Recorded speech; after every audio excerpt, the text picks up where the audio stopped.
My name is David Stoner. I am an extension professor of wildlife management in the Quinney College of Agricultural and Natural Resources at Utah State University. I'm also the director of the Free Roaming Equids and Ecosystem Sustainability Network, or what we call FREEZE for short. Beaming in from lovely Logan, Utah, where we are getting the first measurable snowfall of the entire winter. So if you're stuck in traffic, just relax and tune in. This will be a very enjoyable seminar. A little history on FREEZE. FREEZE is a consortium of scientists, advocates, landowners, and natural resource managers that formed a collaborative network in 2019 to promote science-based education and outreach related to the ecology and management of feral burros and horses on Western rangelands. The goal of FREEZE is to provide a safe and constructive learning environment for people from diverse backgrounds to engage in discussions around the management of wild equids, to promote collaboration, networking, and connections, to encourage creativity and novel ideas, learn scientific approaches to ecology and management of these animals, and lastly, to participate in outreach and education around broader questions related to natural resources in an era of rapid climate and land use change. We are pleased that you can be here for our fourth monthly webinar series. In the coming year, we will continue to address a wide range of topics around horses and burros. I'd like to introduce today's speaker. Today, we're going to talk about equid management since the passage of the 1971 Act, and this will dovetail nicely with the material that Amanda presented last month that left us off in the early 70s with the passage of a number of environmental acts that continue to shape land use policy in the West. And to do this, I'd like to introduce our speaker, Stephanie Boyles-Griffin. Stephanie is from the Humane World for Animals. She serves as principal in the Wildlife Protection Department and as the chair of the advisory committee for the Botsteber Institute for Wildlife Fertility Control. Stephanie holds a Bachelor of Arts in Biology from Notre Dame University of Maryland and a Master of Science in Environmental Sciences from Christopher Newport University. Since 1997, she has worked with federal, state, local, and tribal agencies, NGOs, industry, academia, and policymakers to develop and advance the use of humane, effective, and sustainable methods for mitigating wildlife-human conflicts and promoting coexistence with wildlife. She has worked on the wild equid issue since 2007. She was appointed by the Governor of Maryland to the Wildlife Advisory Commission and served as a commissioner from 2011 through 2022. Her research is focused on assessing the efficacy, feasibility, fiscal, and ecological benefits associated with installing water flow control devices to mitigate conflicts with beavers on roadways, and in using fertility control methods to manage federally protected wild equid populations in the Western U.S. She currently serves as an associate editor for the journal Human Wildlife Interactions and is a board member of the FREEZE Network. So Stephanie will be talking today about adversaries to allies, transforming trust into collective action for wild equids on public lands in the U.S.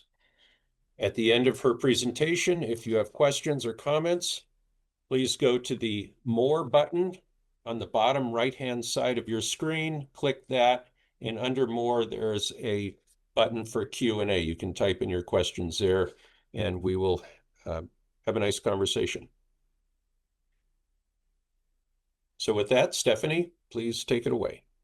Thank you, David, and thank you to the FREEZE Network for inviting me to give this talk today, and for everyone that's tuning in or maybe listening after the live recording to a recorded version of this presentation. So yeah, as David said, I'm going to be giving a presentation called From Adversaries to Allies, Transforming Trust into Collective Action for Wild Equids on Public Lands in the U.S. So what we're going to be covering today is the evolution of what I'm calling the wild horse and burro management crisis, key findings of the National Research Council's 2013 report to the Bureau of Land Management, their wild horse and burro program, and then tell a story about how a lot of different adversaries that have been advocating on many different sides of this issue became allies and worked very hard together to form the Path Forward Coalition, and then to describe what the Path Forward plan is, and then to share some key takeaways. First, we're going to go back. So as David said, I'm going to kind of take up where Amanda left off last month and talk to you a little bit about the Wild Horse and Burro Act, but also put it into the context of other work that was being done at the federal level in the early 1970s. So according to a GAO report that came out in 2008, we can't know for sure, but we think that there were about 2 million wild horses and burros roaming the Western states at the turn of the century. In, and in 1950, as many of you know, Velma Johnston, or better known as Wild Horse Annie, she began working with a lot of other advocacy groups and individuals to launch a campaign to protect wild horses. And in 1971, she and her collaborators were finally successful.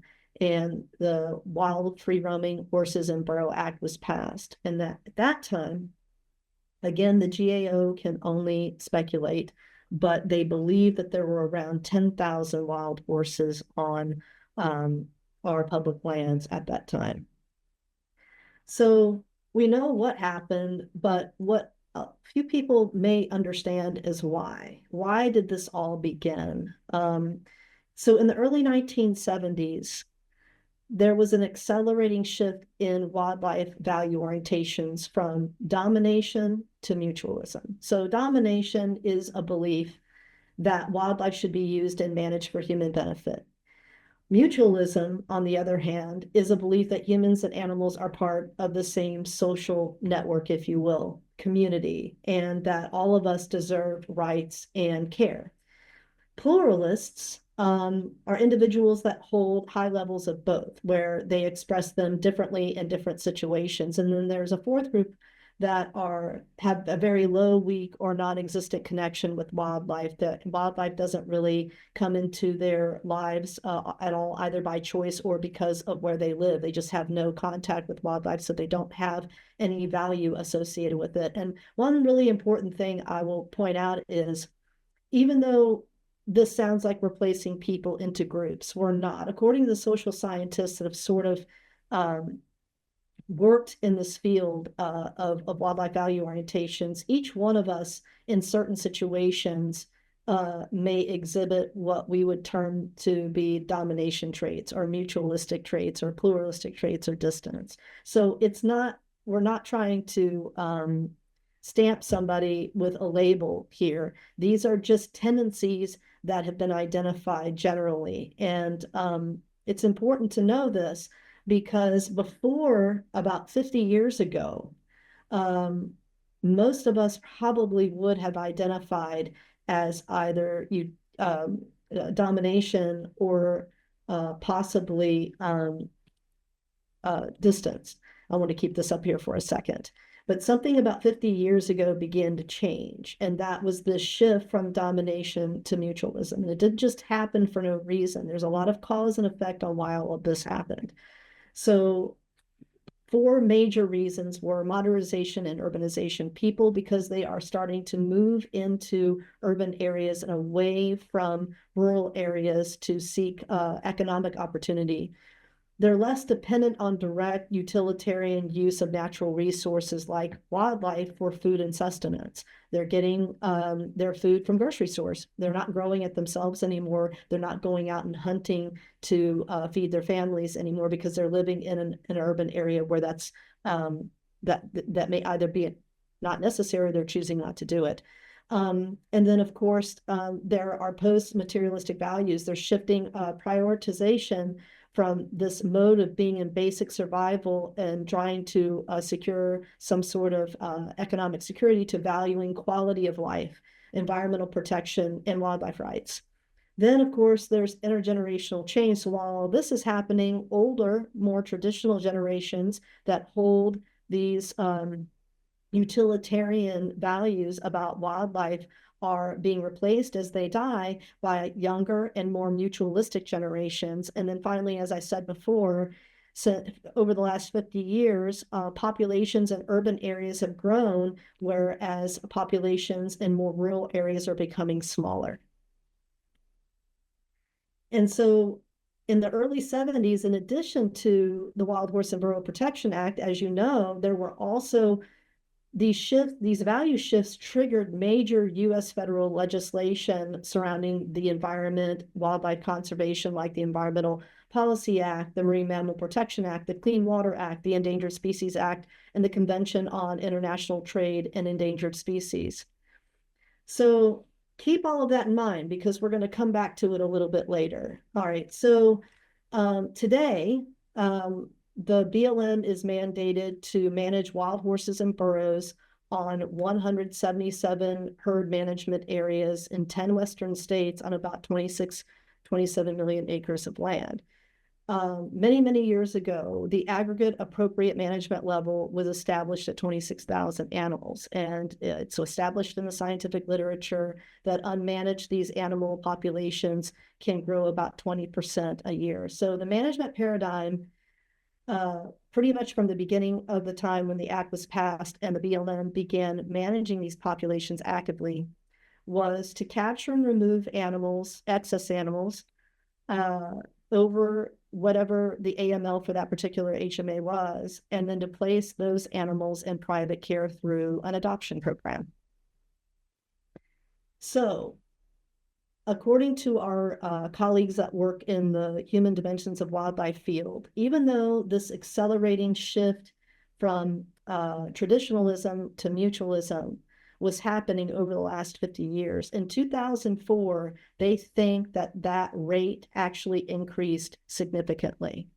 At the same time, with respect to this wild horse issue, in 2004, just at the time when there's a significant shift happening in wildlife value orientation, at that same year, Senator Conrad Burns introduces a rider in an omnibus bill removing protections for excess wild horses and burros.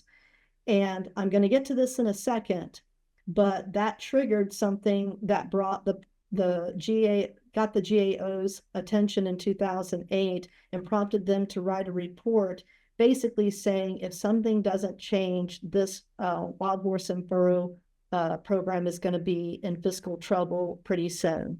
So at that time, and I will remind everybody, I think David mentioned this in his introduction of me, I began working for Humane World for Animals in October of 2007. I had not worked on the wild horse and burro issue before. I'd been working in the human wildlife conflict mitigation field for about 10 years before, but had mostly worked on urban wildlife issues. This was my first foray into wild horses and burros, but it was going to be one of my responsibilities and part of my portfolio working for Humane World for Animals. And I was pretty excited about it, except that this is what I encountered as soon as I began my job. The on-range population at that time was 27,000. So again, AML, aggregate at AML is 26,000. So just 1,200 animals over. But the problem was the off-range population was 30,000. And it was taking a lot of the BLM's budget for managing animals on the range, and they were having to use it to care for animals that they removed from the range, but were unable to adopt out as they had been able to do in years past. So what happened? Well, number one, in 2007, we also had the beginning of the Great Recession. And oh no, what happened here? Okay, I don't know why that did that, David and Jess, but we'll see if I can keep that from happening again. So the Great Recession began, and adoption demand for federally protected wild horses and burros crashed. So they continued to remove animals, but they were not able to adopt them out because people were reluctant to take on the responsibility of caring for an animal that, number one, caring for horses is expensive. And number two, they live a long time. And this wasn't just with the wild horse and burros that were in need of placement. people were starting to get rid of horses that they were currently caring for, domesticated horses, because they could not afford to care for them. And then, so as I said, from 2004 to 2008, BLM continued to remove these animals, but unfortunately, every year they had more animals that they could not place. And so the population off range started to increase. In addition to that, um, you have anti-horse slaughter legislation. So again, this is coming from the human dimension side of all of this. These are values that are being demonstrated by people, and then they are messaging those values to their legislators who are acting according to who they believe are the people that they represent in Congress. So the USDA, there were no USDA inspected horse slaughterhouses that could operate in the US due to these appropriations acts that were basically blocking them from functioning, and therefore horses could not be slaughtered. And then there was a high supply and low demand for domestic horses for adoption, just the same as it was for wild horses. And in addition to that, as I said, um, there was huge backlash opposition to the 2004 Burns Amendment. And what that amendment did and why it was so outrageous to people that cared about wild horses and burros is that it mandated the sale of wild horses and burros without limitation, or it required that they be euthanized if they were either 10 years old and or had 3 strikes against them, which basically means that they went up for adoption 3 times and were not adopted. So in order to prevent these animals from either being sold without limitation or euthanized, Congress, since then, every year has included language in the annual appropriations bill that prohibits BLM from using these funds to euthanize or sell wild horses and burros without limitation. So from 2008 to 2018, we have been in a fiscal and political quagmire. The stakeholder disputes over uh, whether or not to euthanize and sell these animals without limitation have gone on. The removal rates continue to exceed placements. The off-range costs have overwhelmed the program. I think in 2018, they were spending 48 million or 59% of their total program budget to care for animals that they removed but could not find forever homes for. And in 2018, the US House of Representatives voted to lift those wild horse and burro protections. So this is what it looks like over time. So as you can see, from 1996 to 2008, with a little bit of a spike in the 2000s, the BLM are able to keep the population pretty close to AML. It was a little high in 96, but by 2004, 2005, when BLM was allowed to do some massive removals, they were able to get close to BLM and at some point reached AML. But again, because they could not adopt those animals out and therefore could not, they didn't have the funds to do the gathers and removals that they had before, the population starts to go up for both wild horses and burros. And then as you can see from the adoption data that we have, adoptions were pretty low in 2012. You can see it go up a little bit in 2019, 2020, and then really skyrocket in 2021 and 2022. And that was basically because the BLM began the adoption incentive program. But again, the problem is even though they got above 7,000 in 2021, I can almost guarantee you that they removed more than they adopted that year. And if that's happening, you're still having a population off range that's going up, and you're probably still having a population on range that's going up. So because of this quagmire, that all of the parties not being able to agree on a course of action moving forward, legislators from both parties were really, in both houses, mind you, were really frustrated by stakeholders and their refusal to work together towards some long-term solution that would be widely supported. And the concern was that if something didn't change, and if the stakeholders involved were not able to find common ground, that our wild horses and burros, our public lands, on all the plants and animals that live on them would suffer a truly catastrophic fate. So between 2008 and 2018, the BLM commissioned the National Academy of Sciences to evaluate their program and make some key findings and recommendations on how they could reform their program so that they could put it on a more sustainable track.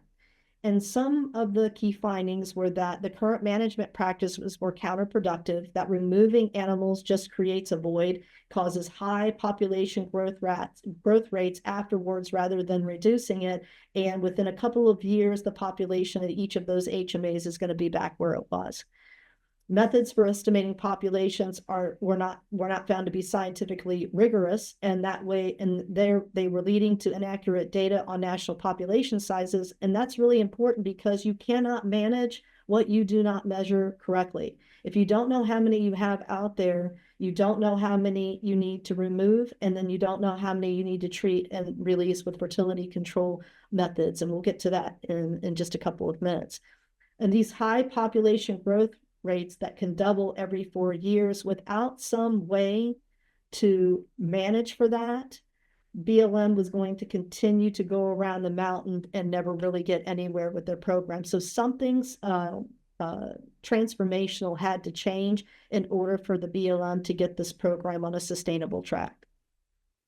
So some of their key recommendations were to implement rigorous population monitoring and survey procedures. And I'm paraphrasing. There are a lot of different pieces of information in this report that are really significant, but for the purposes of this presentation, I'm pulling out a couple of key findings and recommendations. So I encourage anybody that wants to read it. It's available online for free.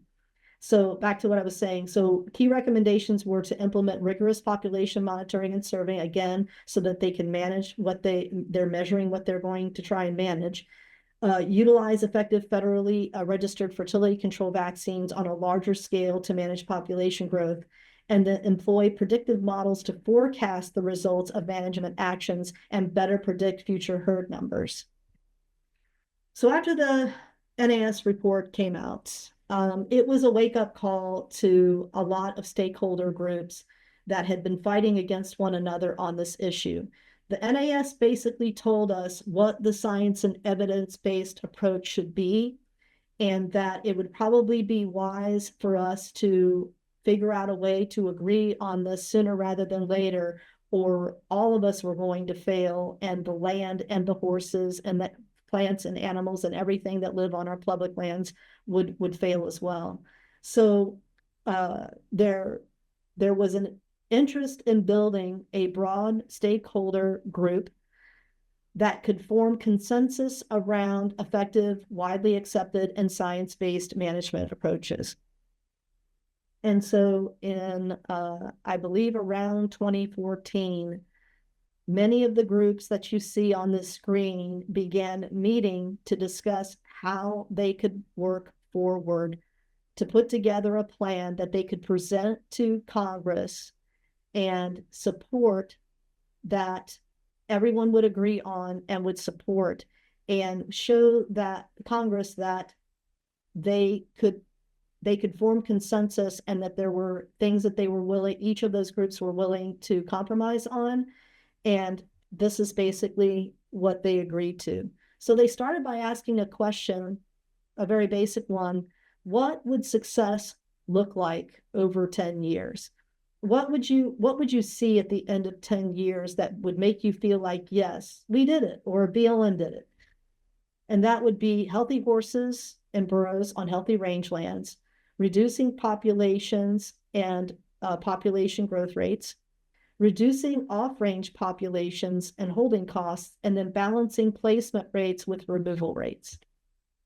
And so that's the basis of the Path Forward plan, is to conduct strategic removals. So those gathers of horses and burros in densely populated areas that cannot sustain large numbers, and then to protect animals from forage and water shortages and facilitate humane, non-lethal population management through fertility control. And then the fertility control component, doing comprehensive large-scale application of safe, proven, humane, and effective fertility control strategies to stabilize population growth rates, and then decreasing holding costs by relocating as many animals out of short-term holding facilities and into large free-roaming pasture facilities that are much more cost-effective. And then, of course, increasing adoption rates so that we're not placing as many animals in these long-term free-roaming pasture facilities in the future.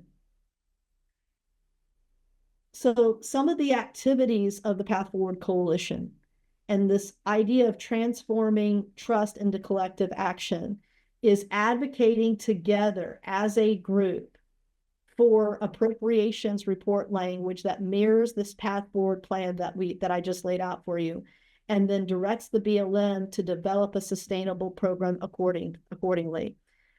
Advocating together for appropriations that provide the BLM with the funds necessary to front load their program. And that's really critical in order for fertility control to be able to stabilize and help reduce populations over time, and to develop and maintain them within that a sustainable wild horse and burro program.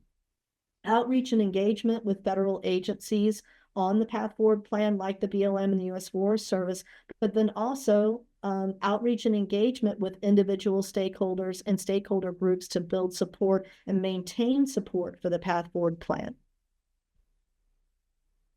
So some of our activities were report language that mirrors the Path Forward plan that directs the BLM to develop a sustainable wild horse and burro program. This has consistently been included in annual appropriations bill since the Path Forward plan was introduced to Congress in 2019. And then since 2019, annual appropriations for the BLM's wild horse and burro program have increased by $61 million. Strong support for the Path Forward plan by the National Wild Horse and Burro Advisory Board. And then the Path Forward Coalition actively supports the mission of the Free Roaming Equids and Ecosystem Sustainability Network, which is why me and several other members of the Path Forward Coalition serve on both the National Wild Horse and Burro Advisory Board and the Free Roaming Equids and Ecosystem Sustainability Network. So challenges that we encountered this past year. Many of you know that the president's 2026 fiscal year budget proposed to cut BLM's funds by 25%. But we're happy to report that thus far, the House and Senate appropriations bills have maintained that funding at $142 million. The BLM is making progress developing the infrastructure to scale up fertility control applications at the end of last year. But since this new administration took over, they have not really been able to move on some of those activities, including hiring a fertility control coordinator for the program, which would have been key to coordinating and increasing the use and efficiency and effectiveness of fertility control to stabilize and reduce population growth rates on HMAs. On-range populations are down to 73,000 from a high of 90,000 in fiscal year 2019. And the off-range population is 62,000, and holding costs for that population in 2024 were $101 million, which is 66% of the BLM's budget. So some key takeaways. So this crisis, as you can see from my presentation, it did not evolve overnight. It will take years of collective action to resolve. But the key to doing that is broad stakeholder support for widely accepted science and evidence-based management. Uh, and it truly is, it's critical to achieving success for this program. Also is establishing and maintaining, and I underlined maintaining here, mutual trust, respect, understanding, and appreciation that this is going to take time, hard work, and continuous effort. And also building and maintaining broad stakeholder consensus is hard, but it's worth it. And with that, I will take any questions that you may have.